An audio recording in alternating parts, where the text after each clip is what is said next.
this country. Well, yeah, because we spend too much money. That's right, because we're talking... and we've already shown them that if the government wants to, they'll take over companies. Yeah. So what faith do they have? But we're going to put it this way, too. The majority of the people running the Muslim world are my age. They all grew up like me. They had to work their rear ends off to make something. These people are not, they're not pencil pushers. These are guys that work their rear ends off, you know, hauling water out to feed their cattle or their sheep or their goats. And they became head because their family didn't have more political power. They just had more military muscle than the other guy. Mm-hmm. But they know it. Their grandchildren don't know it. The grandchildren is where the problem is. Grandchildren are the Saddam Husseins. They are the Osama bin Ladens. The kids that never had to do a single thing in their life, but to go spend their family's money. But wow, what a life! Life is crappy. I mean, there's no.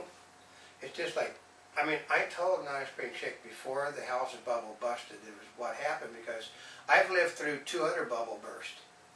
I mean, twice in my life, 3 times in my life. I mean, twice I saw my family. Basically, if my father didn't have, my father worked, you know, in the aerospace industry, worked in a second unit person in the film industry, a reserve police officer, and a truck driver. That's what he did when housing didn't sell, because there were times we were stuck with 3 or 4 houses and nobody. I mean, okay, say back then we were custom homing at $19,000 to $27,000 a home. Way back when was money. We'd get stuck with 3 or 4 of them. You can only live in one of them, and nobody's going to rent the things, because basically, well, I can go rent a mansion on Brentwood, you know, for less money than you want to rent that one for. So we'd get stuck, and in order to make the minimum payments on all the money that they owned, my father doing 3 or 4 jobs in one. My mother was working as a secretary treasurer of one of the large companies. My mother also was vice president of one of the largest movie theater chains in the country. Really? Yeah. I used to go see a lot of free movies, which is why I know a lot of them. I was babysit, and basically we had a lot of outdoor theaters at one time in Los Angeles, and she'd shuttle us around, you know.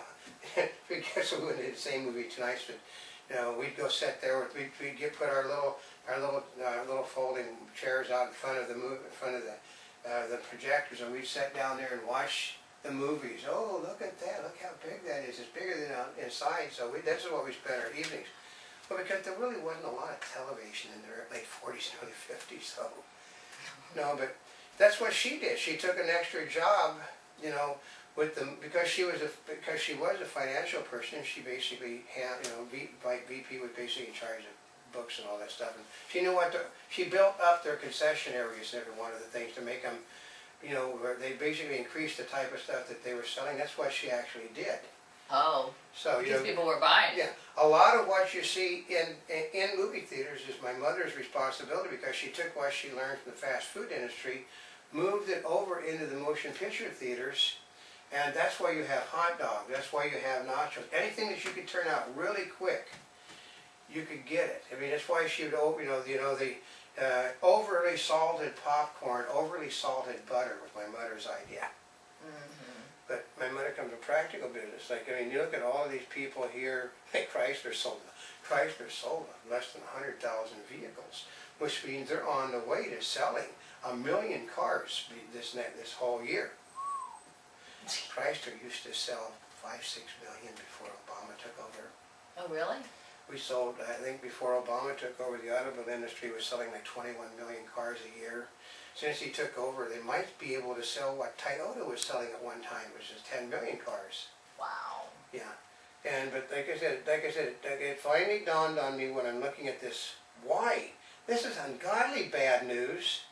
Nothing, you know, the cash or clunkers program fueled everything, but last year, but it's on the Geithner Bloomberg news. They think they're getting rid of Geithner, so that's all going up. He's not going anywhere. He's going to go from one job to another.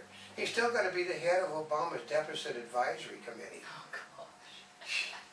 Who, by the way, folks, gave 2 great things. We need to raise taxes on the wealthy. We need to let the Bush tax cuts expire across the board. And we need another stimulus of at least $1 trillion. Well, they haven't spent all the first stimulus. And it's been used as a political slush fund. That's right. Well, the first 2/3 of it was this political slush fund. Yeah. It was a payoff to people that supported Obama and the Democrats. The problem is that certainly the pension funds are preserved, but they're not working anymore. And since you can't get any pension until your retirement age, basically you spend the next 20 years of your life trying to feed your family with no job. Because Obama and the Democrats, since Obama's stimulus program, they've lost nearly 3 million jobs. They continue to bleed jobs. But that's why Bloomberg, that's why the market's going up right now. So you're thinking that even with the changeover, there's not going to be much change? No, it's a cosmetic thing. He's trying to convince the people. I understand. The problem is, when Bill Clinton says, I bleed like you do, I emphasize with you. Nobody believes it with Obama because he goes, George Bush was responsible for doing this. It had nothing to do with me at all. It was George Bush. And George Bush is the most evil son of a bitch this nation has ever known. Listen to me. Listen to me. Give me everything I need, and everything will be better because George Bush will not be reelected to his 3rd term. And then they say, Mr. President, George Bush isn't running for a 3rd term. You're president. I am? And there is no truth to the rumor that Bush is in the Oval Office because they had Bush's table ran out for this ceremony on Tuesday night. Or the president's address. And the president's address from the Oval Office, and that Obama and his family are kept in the service quarters and they're only hauled out so that he could say George Bush is responsible for this. George Bush's approval rating is 2 points higher than Obama's. His lowest approval rating is higher than Obama's. And he's still getting blamed for everything. Yeah. They said the majority of the people, majority of the people in the nation said if we had another Hurricane Katrina, I'd rather have George Bush as president than Barack Obama. This guy took 30 days to visit the Gulf of Mexico. Then the clown goes to a private, eventually, to show how safe it is, he goes to a private resort on a private inlet that was gated off from anything coming that direction.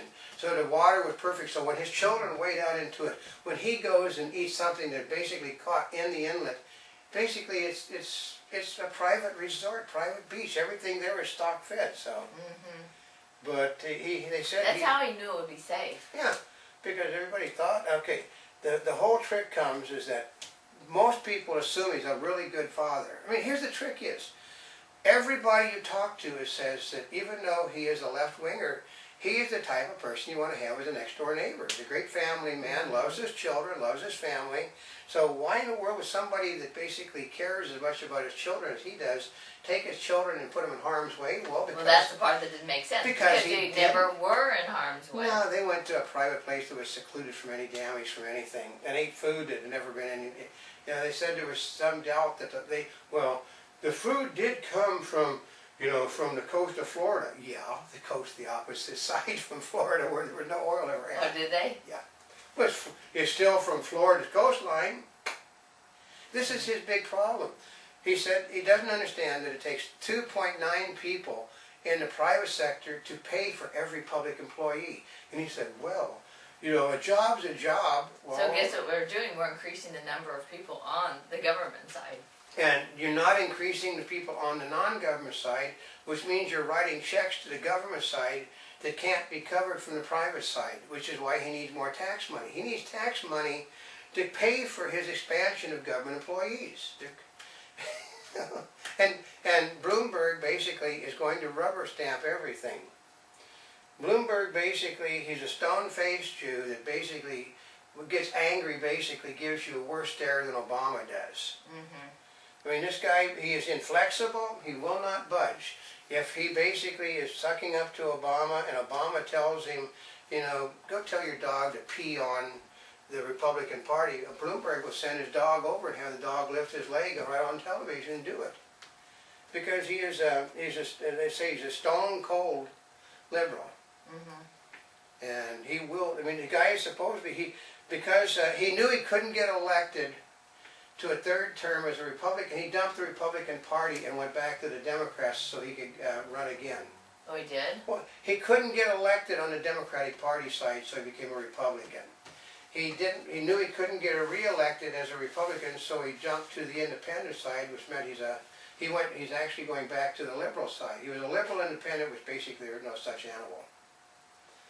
Independents are all independent-minded. They don't favor right or left. They just vote the ticket, and because they like it. So basically, a TV show Reynolds added to iPhone. Well, yeah, but people are pissed off because they're wanting too low. But that's the reason why market keeps going up on all of It doesn't make sense because most of the news is all bad news. It's all bad news. You see nothing but things going down. Apple loses $6.5 billion in the last quarter. Ooh, only $6.5 billion? Yeah, they're expected CEOs are being paid off government paying CEOs not to lay off people to inflate the employment rolls. Oh. And the market rose another thing on that. I mean, like I said, but see, the people that do business on Wall Street are not very bright. They think that there's going to, if you shuffle the people around, it's going to make things better. Well. No, I mean, if they take your one account and put it in another account, does that mean you have more money? No, you just put it in a different account. Yeah, that's the whole thing there. By moving things around, basically the CEOs. 72% of layoffs came when companies reported positive earnings. Yeah, because they know they need them. But there were the majority, but the layoffs aren't coming at the moment, they said, because the administration is basically under the table, have done deals so that they would keep people working that should have been laid off in bad times. Mm-hmm. So, well, but that's... I know, this is what we're doing. We sit there. But see, part of it is don't expect things to change a whole lot, but do expect them to be blamed for this election term. Yeah, they're going to basically, they're going to throw Geithner to the wolves, but it's Geithner would not have had this problem if people... If it wasn't for George But Bush. what happened is George Bush, and if you'd have given us a Democratic majority in the House and Senate, he would not have had to have lost his job, but because of the Republicans and the media who is biased against this country. He's calling people in the media that don't support him as un-American now. They're biased, they're racist. Yeah, but the media is pretty left in the first place. It's all 95% left. The trick is... That's like thinking Republicans are conservatives. Yeah. I mean, not that lawyers are conservatives. Yeah, there are no such thing as... Okay, I watched a bad movie the other night with Patrick Wayne in it and Tom Berenger, who I both know. They're playing two good guys, and Patrick Wayne, was a lawyer turned good guy, and instead of shooting the gun out of the hand of the other good guy like they always do in the good guy movies, he shoots Tom Berenger in the shoulder, and he said, good guys don't shoot people, they shoot the guns out of their hands. And he said, for Christ's sake, I told you I was a lawyer. So, see, that's it. Yeah, like they're bad guys, but you still trust them. Mm-hmm. Yeah, but I mean, there's going to be news. I mean, how long is this rally going to last? Because sooner or later they have to they either got to get off the pot or do it. So, but the guy hasn't been fired. Remember last week to raise the thing on one day last week, Obama let it loose that the Democratic Party, many Democratic Party members were unhappy with him and were considering let all of the Bush tax cuts stay for another year to 2 years. Oh, really? And then Monday morning, they changed when the market went collapsed, they said, well, we never said any such thing. Somebody put that out in the right-wing media. No, it was the left-wing people. It was like Reuters and AP that put it out. And then the people over on the right said, it doesn't sound right because they, Pelosi and Reid are considering. Pelosi and Reid want to take every penny you got. So, but they'll watch the news for you. Until then, this is all count. And this is not a spring chicken. We're here yesterday, today, and tomorrow for more information. You can go to www.montybubbles.net on the net. And wherever you're watching us, subscribe to us, follow us on Twitter, and join us for our daily newscast in 3D. And did you watch that news, Avatar? Because we've got a lot more coming for you. So thank you once again for